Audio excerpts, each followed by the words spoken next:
Bonjour à tous, je suis ravie d'être parmi vous aujourd'hui. Merci beaucoup de me permettre de participer à cet échange sur l'accès aux soins avec la thématique de s'adapter aux ressources territoriales.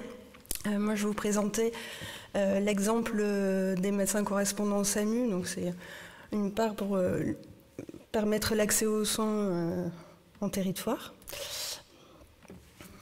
Voilà, donc Catherine m'a présenté, donc Mathilde Minier, je suis médecin généraliste et je suis maître de conférence associée au département universitaire de médecine générale de Montpellier-Nîmes.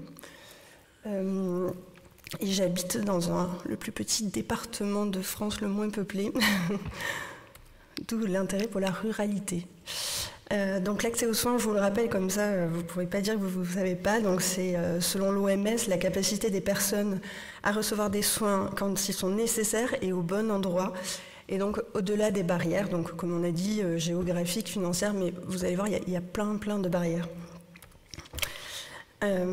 Pour permettre l'égalité d'accès aux soins, ou l'équité même, c'est permettre à chacun de bénéficier de ces soins, qui qu'il soit, où qu'il soit, et dans un délai optimisé, et notamment dans le cas des médecins correspondants SAMU, vous allez voir, et avec les professionnels adaptés. Et pour cela, il faut des ressources territoriales. Et aujourd'hui, le maillage territorial, il est non harmonisé au niveau des professionnels de santé. Comme vous le savez, la répartition des ressources sur le territoire n'est pas tout à fait harmonisée selon l'endroit où on habite, où on réside. Et aussi, il existe un impact du réseau de transport avec des difficultés d'accès au territoire, et puis l'impact des contraintes géographiques. Et donc, quand on a ce constat-là, pour arriver à une équité, une égalité d'accès aux soins, il y a une seule solution, c'est s'adapter sur les territoires pour essayer de permettre une réponse adaptée à cet accès aux soins. Donc aujourd'hui, parce que l'accès aux soins, ça relève de plein de niveaux différents, et l'exemple d'aujourd'hui, c'était l'aide médicale d'urgence, l'AMU, ce qu'on appelle. Donc les services d'aide médicale d'urgence ont pour mission d'assurer une réponse sanitaire, et notamment médicale, c'était la définition selon le Code de la santé publique, aux situations d'urgence. Et donc le défi, sur les territoires, c'est d'avoir des professionnels de santé formés à l'urgence et avec des délais d'intervention qui sont adaptés à l'urgence du territoire. Donc là, je vous ai mis la carte qui permet de voir toutes les zones bleues sont les zones couvertes par un service d'urgence ou un SAMU en moins de 30 minutes. Donc ça, c'est plutôt la vision hospitalo-centrée, c'est-à-dire que la carte part du service d'urgence et on dessine autour quelle est la zone qui est couverte. Donc déjà, vous voyez que c'est pas hyper harmonisé sur le territoire au niveau des services d'urgence, au moins sur le plan territorial, sans parler populationnel. Et là, c'est l'inverse, c'est-à-dire que les cartes partent, on se centre plutôt sur les délais d'accès aux urgences. Et donc, vous voyez l'évolution entre 2012 et ce qui est prévisible en 2025. Alors, on va bientôt avoir la carte réelle de 2025. Mais donc, vous voyez, donc, avec les zones qui sont à plus de 30, plus de 45 et plus de 60 minutes d'un service d'urgence, avec une aggravation progressive de l'accès aux soins. Et donc, ça relève d'une problématique qui est de plus en plus présente. Alors, cet exemple-là qu'on prend aujourd'hui sur l'aide médicale d'urgence, il y a eu de nombreux rapports qui ont été faits. Et donc, il y a cette notion de 30 minutes, on en a souvent entendu parler, et c'est surtout apparu depuis la ministre Marisol Touraine, où on entendait aussi Madame Bachelot dire « pas un Français à plus de 30 minutes d'une prise en charge en urgence ».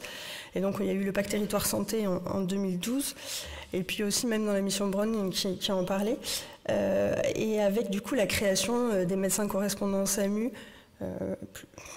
pour répondre à cette problématique. Donc un médecin correspondant SAMU, je laisserai plus vous expliquer, mais juste pour qu'on parle bien de la même chose. Donc le médecin correspondant SAMU, c'est un médecin de premier recours qui est volontaire. Il est formé et équipé pour répondre à l'urgence. Il participe à la mission de service public de l'aide médicale d'urgence et c'est un relais médical effecteur compétent des SAMU. En général, selon les études, on a plus de 80% de médecins correspondants SAMU qui ont une formation de médecin généraliste.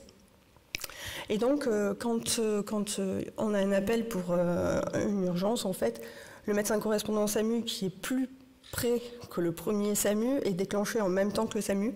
Et l'idée, c'est de prendre en charge plus rapidement et dans un délai raisonnable le patient qui relève de l'urgence. Et donc, la question d'aujourd'hui, c'était, en fait, est-ce que le médecin correspondant SAMU est une ressource territoriale qui permet l'accès aux soins dans le cadre de l'aide médicale urgente? Est-ce qu'on peut considérer que le médecin généraliste, en se formant médecin correspondant SAMU, eh ben, il s'adapte sur le territoire afin de répondre à cette problématique d'éloignement des urgences? Alors pour cela, j'ai étudié une base de données qui a été publiée par la DRES et la DGOS, qui s'appelle Diagnostic d'accès aux soins urgents. Et donc en fait, c'est une base de données qui relève commune par commune les équipements en service de soins urgents et qui permet de dire quel est l'équipement de référence pour chaque commune pour répondre à l'AMU. Et donc sur cette base de données, c'est ou un service d'urgence, ou un SMUR, ou un médecin correspondant SAMU, ou tous les systèmes héliportés. Et donc ils donnent les distances d'accès des habitants de la commune en fonction des équipements. Et voilà les résultats. Alors, je vais vous expliquer. Suivez-moi, c'est le plus simple. Si je ne me perds pas, ce sera tout bon. Il considère qu'il y a 62,2 millions de Français qui sont à moins de 30 minutes de toute façon d'un service d'urgence ou d'un SAMU. Donc 62,2 et 4,6 millions de Français qui sont au-delà des 30 minutes d'un service d'urgence ou de SAMU. Parmi ces 4,6 millions qui sont plus loin d'un service d'urgence, il y en a 1,7 million qui sont à moins de 30 minutes d'un médecin correspondant SAMU. Donc ceux-là, ils rentrent dans le dispositif médecin correspondant SAMU. Il y en a 1,6 million qui sont à moins de 30 minutes d'un système héliporté. Et il reste 1,3 million de Français qui n'ont pas accès à une prise en charge en urgence en moins de 30 minutes. Je relève quelque chose parce que c'est ce qui était intéressant, c'est que malgré tout, dans cette base de données, on retenait qu'il y avait 1,4 million de Français qui avaient comme dispositif AMU de référence un médecin correspondant SAMU, alors même qu'ils étaient à moins de 30 minutes d'un service d'urgence. Pour dire la place que le médecin correspondant SAMU a à leurs yeux, parce que même en ayant le système a priori adéquat, eh ben, il relève que le médecin correspondant SAMU peut être la solution de l'AMU. Alors vous allez me dire 3,1 millions de Français, ça ne fait pas non plus énorme par rapport à la population française. Et pourtant, quand on a croisé la base avec la base de l'INSEE pour essayer de faire une cartographie des médecins correspondants SAMU, et du coup, ça donne ça. Et donc, nos 3,1 millions de Français, ils sont répartis sur la zone orange foncé, et ce qui correspond à 20% du territoire qui a comme premier dispositif de référence un médecin correspondant SAMU. Ce qui fait quand même une grosse partie de la population qui est couverte en première intention par un médecin correspondant SAMU dans le cadre de l'urgence vitale. Alors après, voilà. Est-ce qu'on est vraiment à moins de 30 minutes malgré tout ça? Effectivement, l'accès aux soins, il y a aussi ce qu'on disait, plein de contraintes, plein d'impondérables. Ce qu'on disait, les conditions environnementales. Donc, s'il neige forcément, vous serez moins vite en moins de 30 minutes. Après, des choses que je ne connais pas dans mon département, mais les conditions de trafic sur les routes, c'est des embouteillages, c'est peut-être plus compliqué pour accéder en urgence.